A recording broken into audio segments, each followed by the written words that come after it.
seorang pemimpin itu seorang yang bisa menggerakkan orang-orang yang tadinya bekerja hanya rutin, melayani hanya rutin, menjadi sebuah pasukan yang passionate.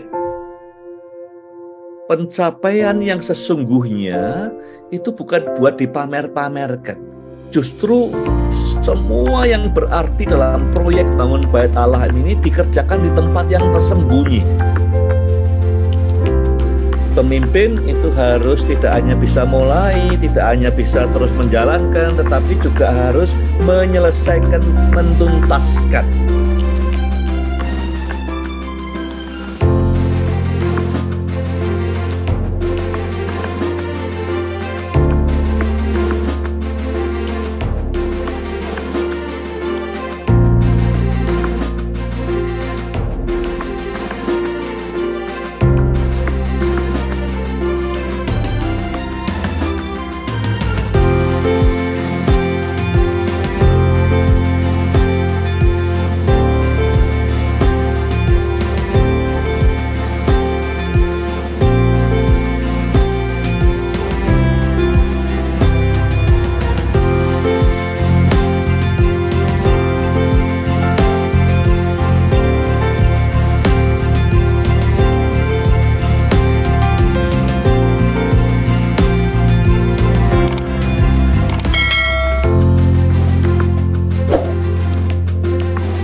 Deskripsinya membangun bait Allah, termasuk kenapa disebutkan kayunya kayu aras, ya, kayu senobar dan segala macam. Ini kayu-kayu yang memang terbaik di dunia, ya.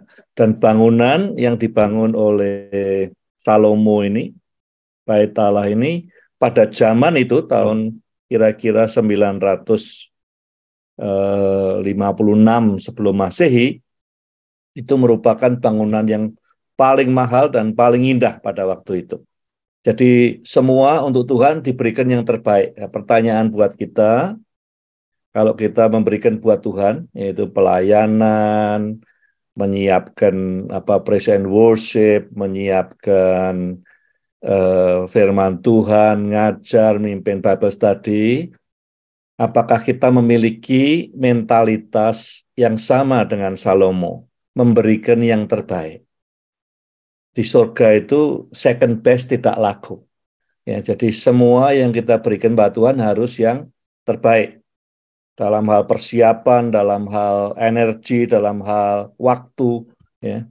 Kalau kita dulu punya doa 24 jam, biasanya yang diambil duluan yang enak-enak dulu. Ya, yang jam-jam yang tidak enak biasanya terakhir sekali. Kita kadang tidak memberikan yang terbaik kepada Tuhan, tetapi yang enak buat kita. Leaders atau pemimpin itu adalah seorang aktivator, ya, penggerak, penggiat.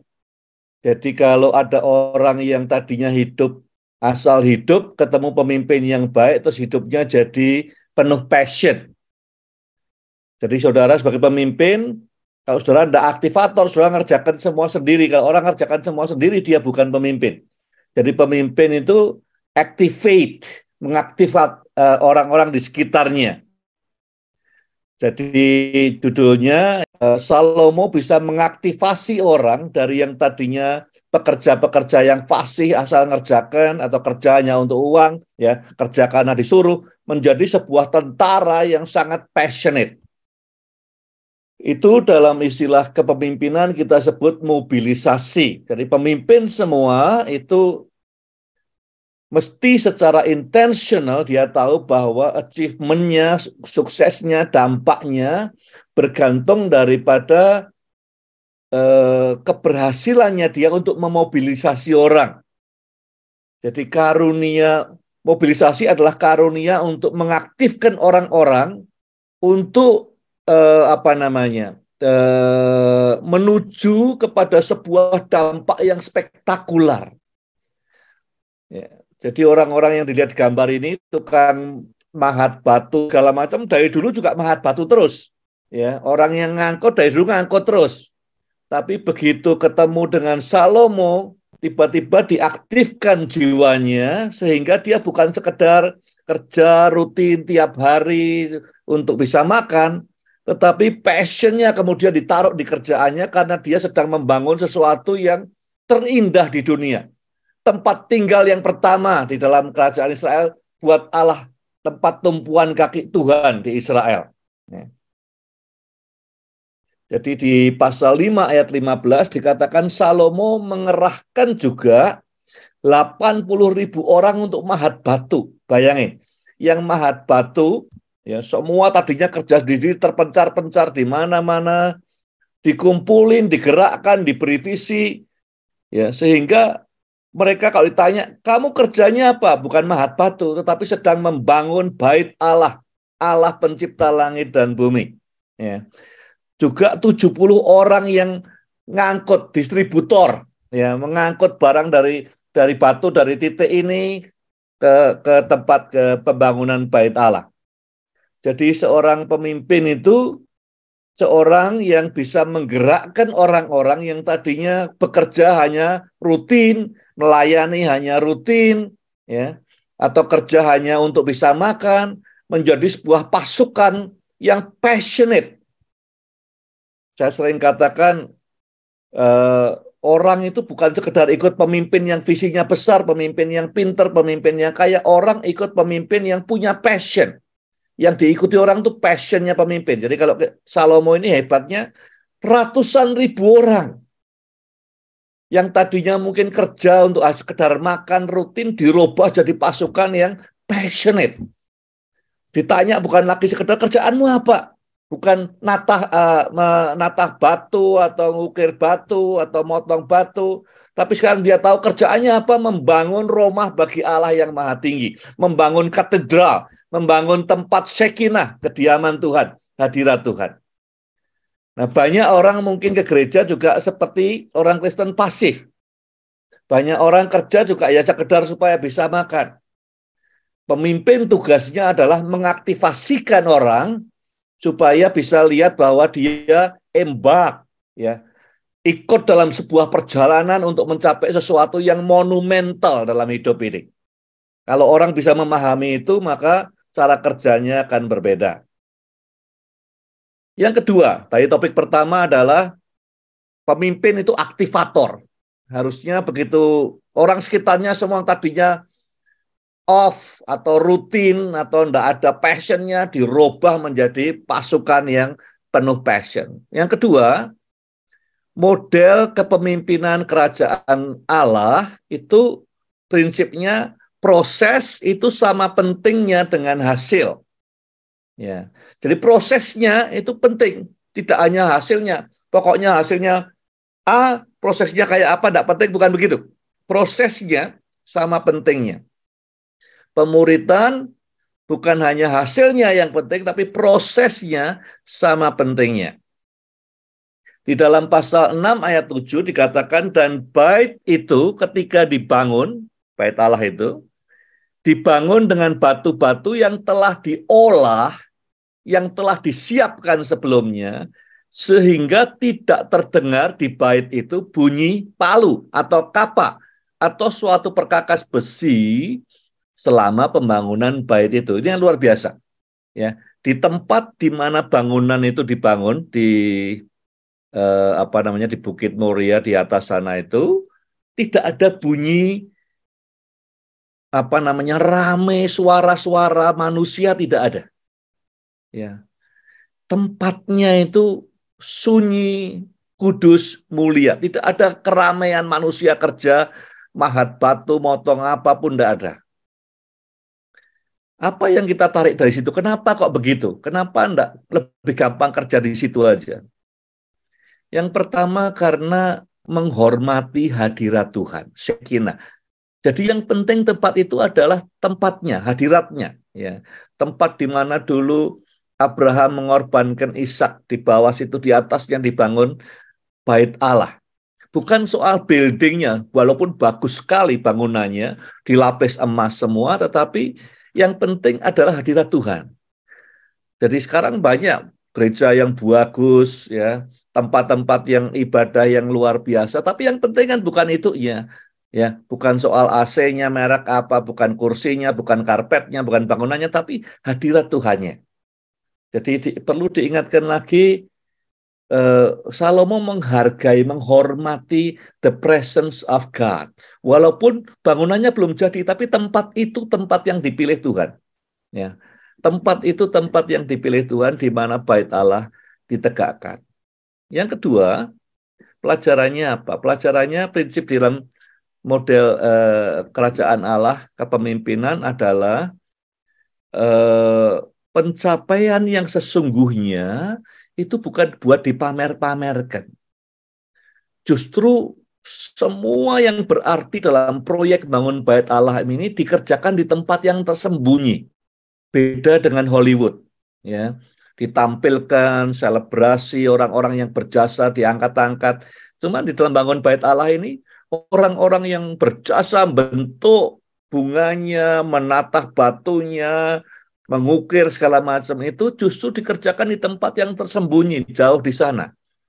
Jadi bukan untuk dipamerkan, bukan untuk, oh siapa sih yang buat batu ini? Kok bagus sekali, siapa yang ngukir? Bukan. Semua orang tersembunyi di sana, hanya Tuhan yang dimuliakan saja. Tidak ada suara manusia rame di tempat pembangunan bait Allah. Jadi dua prinsip, kehadiran Tuhan, hadirat Tuhan dihormati. Yang kedua, kerja-kerja yang berarti ya tidak perlu harus dipamer-pamerkan orang. Di tempat tersembunyi justru di situ Tuhan pakai, ya, 80.000 orang ini dipakai Tuhan di tempat tersembunyi untuk membuat sesuatu yang sangat bersejarah sekali.